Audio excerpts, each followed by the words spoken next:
Log recording 4:37 p.m. It's still the 18th of April 2023. We were in John C. Rosamond, California. What's going on, guys?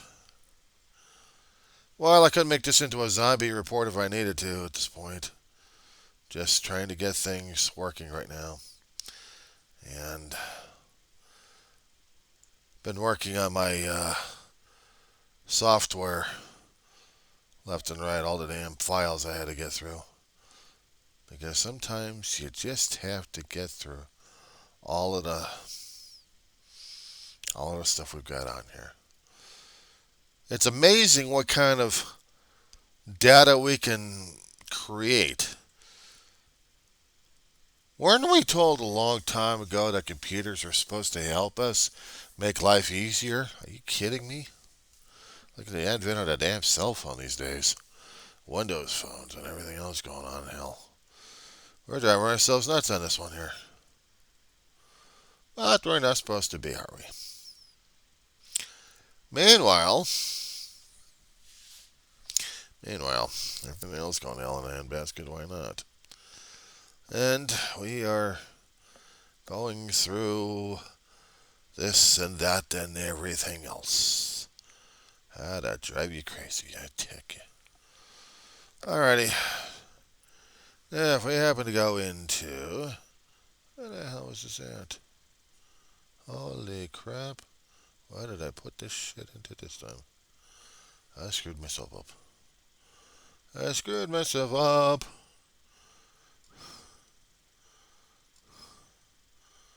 Oh boy, did I really mess up. Yeah, I did. Okay. Yeah, it's called software management, and I'm not doing a very good job at this damn thing. What else is new? And give me another file up here so I can get into this thing. Give me a couple of seconds here. What I was trying to do in the file reorganizations is transferring information one place to another place to another place. As I said before, computers were supposed to be making our lives a lot easier. Somehow, back in time in ancient Greece, somebody actually invented a computer. Years during that time. And then we lost the information. We lost how to build a damn thing. Someone even came across how to building a robot. Mechanical man, anyway. Learned how to do gears and sprockets and whatnot. It wouldn't be artificial intelligence, just how to build a robot. Maybe a robotic suit or something. I don't know. You study you study anatomy long enough, you try to find out what exactly would make rotator wrists, arms move up and down. It would give the scientists a working basis for a budding engineer on how to create the gears and servos necessary to do what we're doing.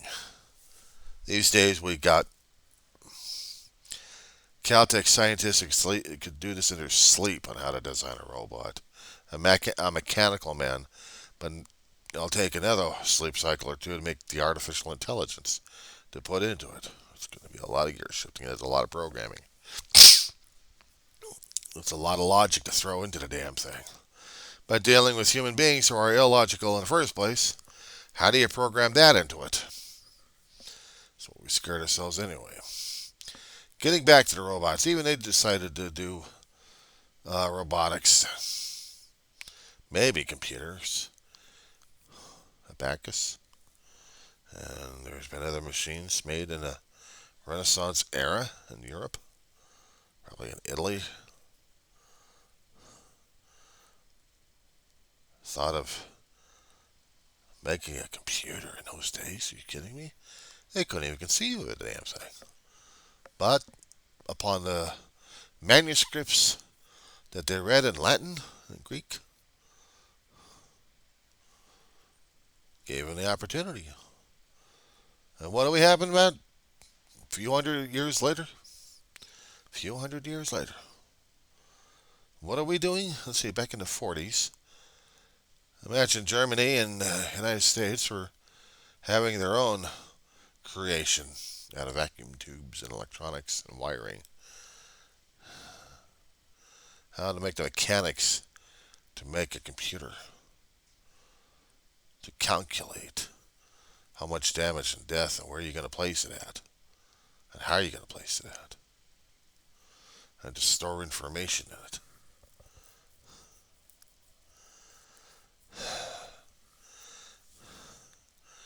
We saw these things in the serials we were watching. Movies are coming out, and people are thinking about more and more science fiction. Like you, Jules Verne, and the others behind him and ahead of him are thinking about things like this. Science, creatures, gothic imagination, dragons galore. Imagination to create a mechanized monster to terrorize us. Well, we do have mechanized monsters to terrorize us. It's called our own damn imagination trying to kill us. Don't get me wrong on this one here. We have a double-edged sword that we are using all the time. We are using things that are supposed to help our lives add more meaning to it. Storage of data is wonderful. Creating the data to store it in there, like pictures and movies and audio recordings and YouTubes. All this to help us extend our knowledge and also save knowledge. Getting all the books photographed, getting all the books mimeographed, getting all the books microfilmed, getting all the books digitized.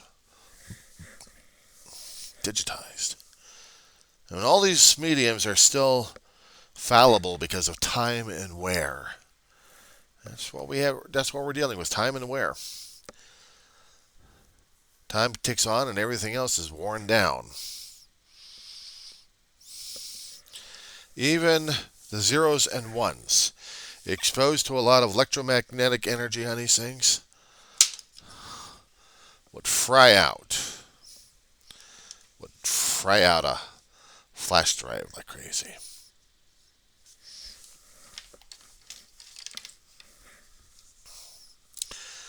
What we're used to, what we're getting down to. Plugs for other machines to use. But, turn this around. The data. Okay, let me, since I can't show the damn thing over here. Data that we store on here. Data that we can transfer electronically. Basically through the Wi-Fi. We can also transfer the hardcore, using wires hooked up into various outlets. Information going to and from. Electronic superhighways of sorts. And yet they can be intercepted either way. But this is our ball and chain. Think of it. We were used to, and still are, used to hard copy. We're used to paper. Periodicals. Stores a lot of information. And a lot of articles in here too. Put this thing in a hard copy, in a hardcover, and that would last for as long as the conditions are right and there's no bugs defecating on them or eating up the paper. If the humidity is just right and not destroying the paper inside and out, if there isn't any heat to crinkle up the paper somehow. If there isn't any moisture in there and frozen and chilled enough in the air to make the paper more brittle. If the paper wasn't exposed to sunlight all the time, it would still maintain. But with all these atmospheric conditions happening at this point over here, you need actually an environment safe enough where nothing's happening in it. Well, it's not a box, that's for sure, unless you're going to be talking about humidity-controlled box. But somehow, the problem is, you would have to have it vacuumed out of all the oxygen in there. You would have to have it away from heat and light and cold. But try to keep a moderate temperature on the outside. And hope that there isn't any moisture on the inside to rot out the paper. Just to preserve it. Just to preserve it.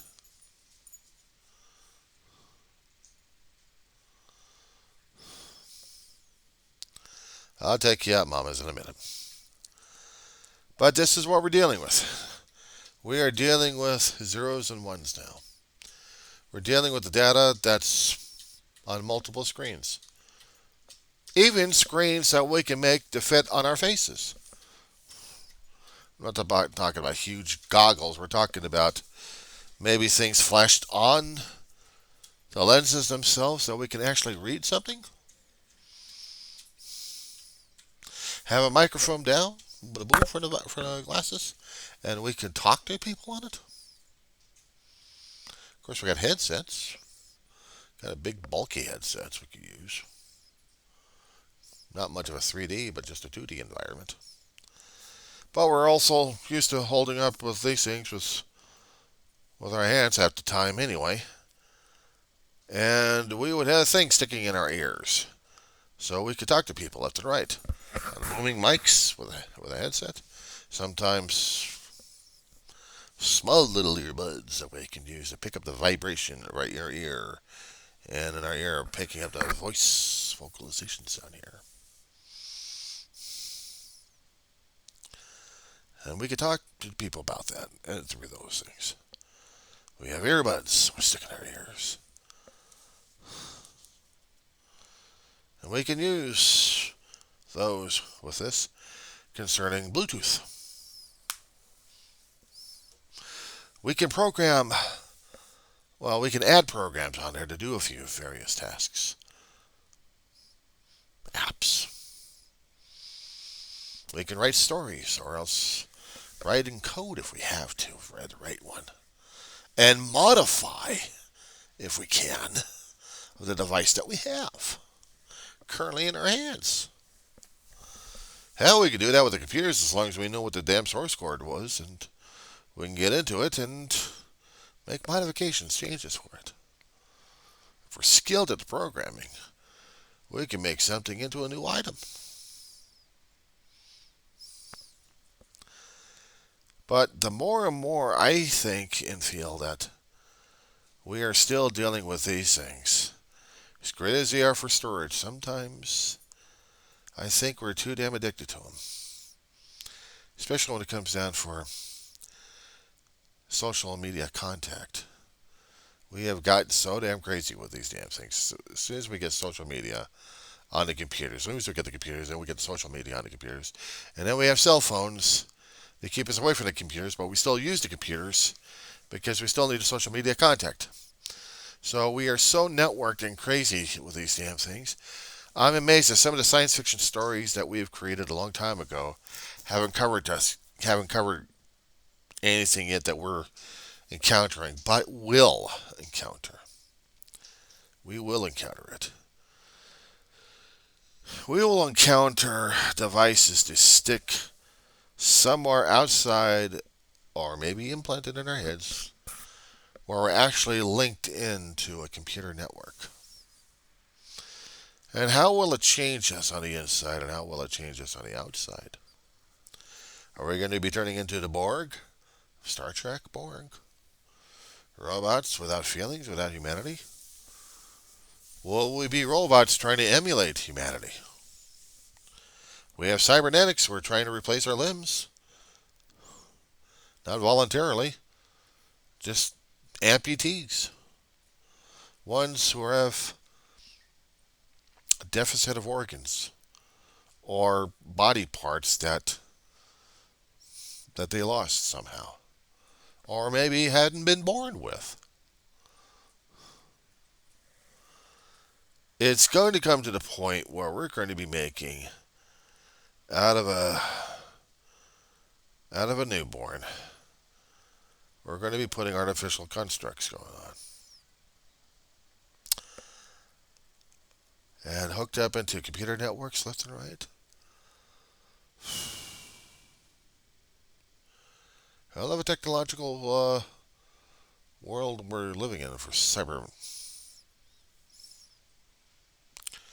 There are technical terms for it. I'm just fogging out on those.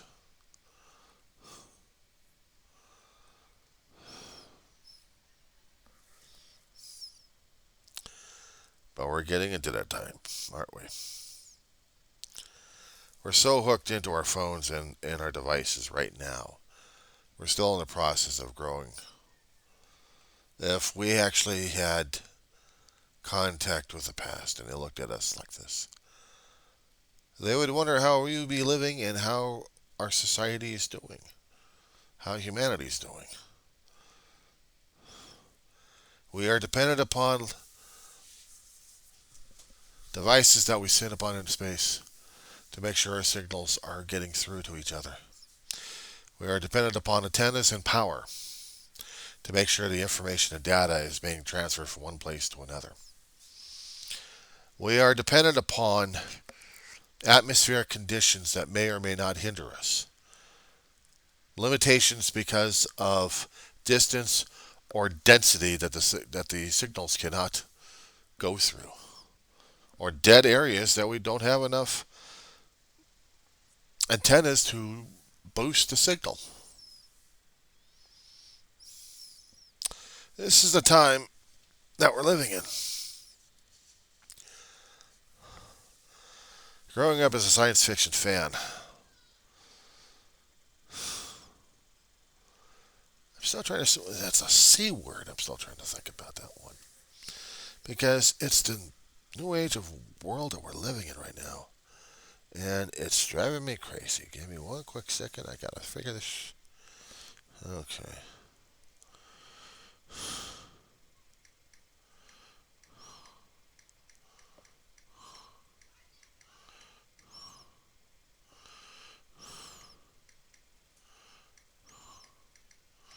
I could skip my fingers.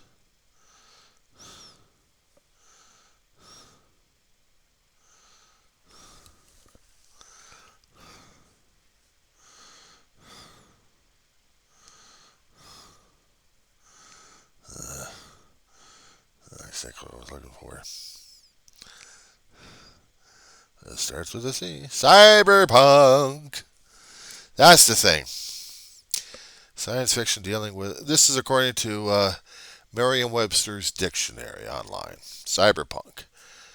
Science fiction dealing with future urban societies dominated by computer technology. Welcome to Cyberpunk. Soon as we started making all these nice, wonderful devices to help us transmit information to each other, we were entering cyberpunk. We are in cyberpunk. And we're going further into cyberpunk right now. We're not into necromancy at this point over here. We're not into sword and sorcery fantasy shit. We don't have the monsters out there to fight just yet. Only the monsters we're creating are the ones we're working with right now. But I'm not saying we got to go back against technology. I'm just trying to explain how I'm seeing things right now.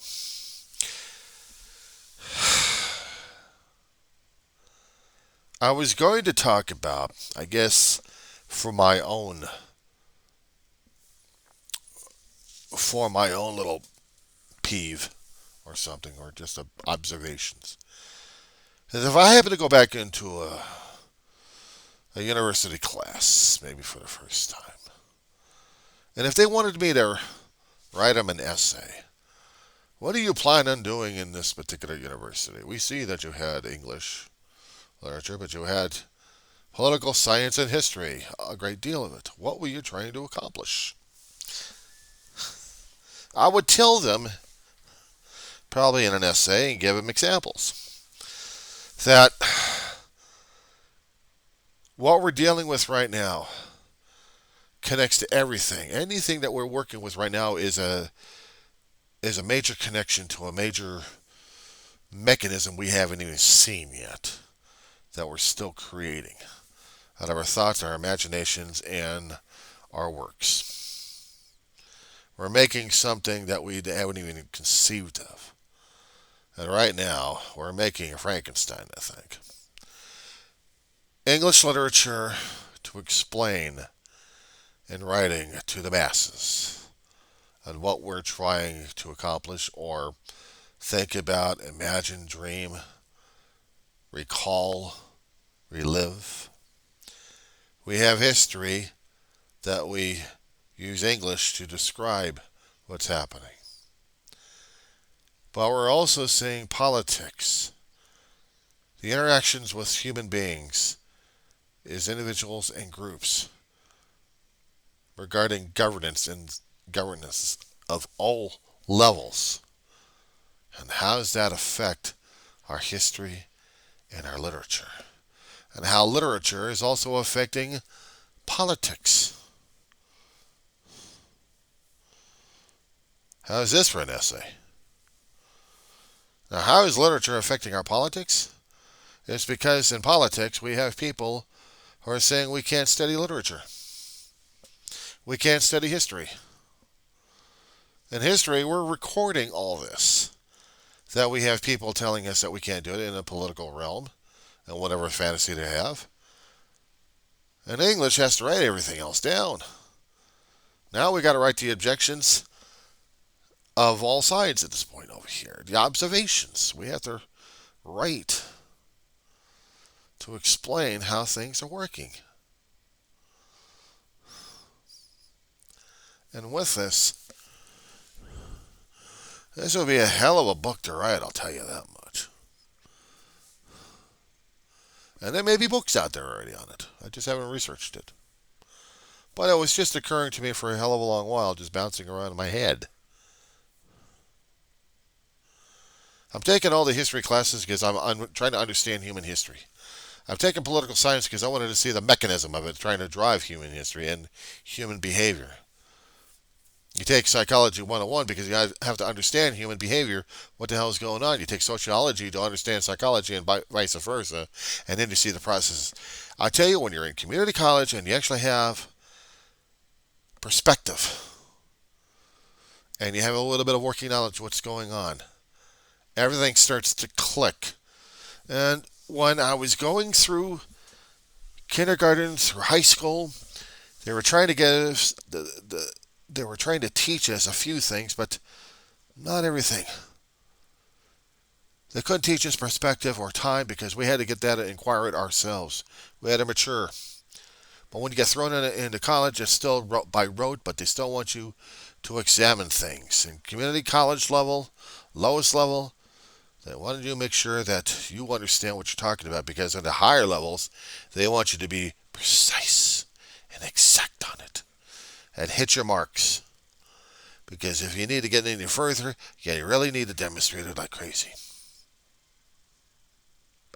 And in order to teach the levels of community college, you really need to get into the university levels and learn their techniques in order to translate it into a language where people in the community college can understand it.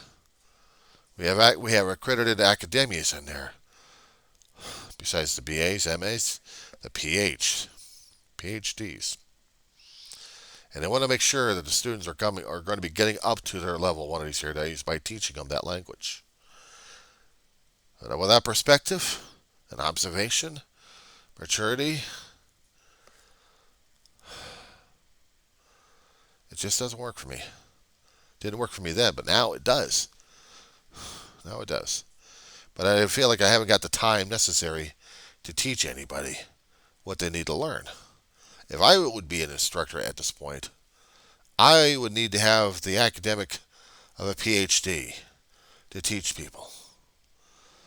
Well, the problem is, I would have needed to start decades earlier.